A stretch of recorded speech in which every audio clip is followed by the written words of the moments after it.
तव प्रसादा स्वीकारात् कृतं यत् पारणं मया व्रतेनानेन सन्तुष्टः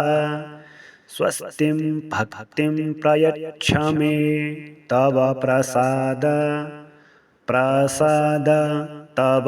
प्रसाद स्वीकारात् कृतं यत् पारणं मया व्रतेनानेन सन्तुष्टः स्वस्तिं भक्तिं प्रयच्छ मे तव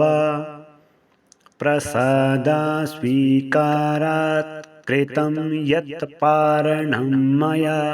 व्रतेनानेन सन्तुष्टः स्वस्तिं भक्तिं प्रयच्छ मे तव प्रसाद स्वीकारात् कृतं यत् पारणं मया व्रतेनानेन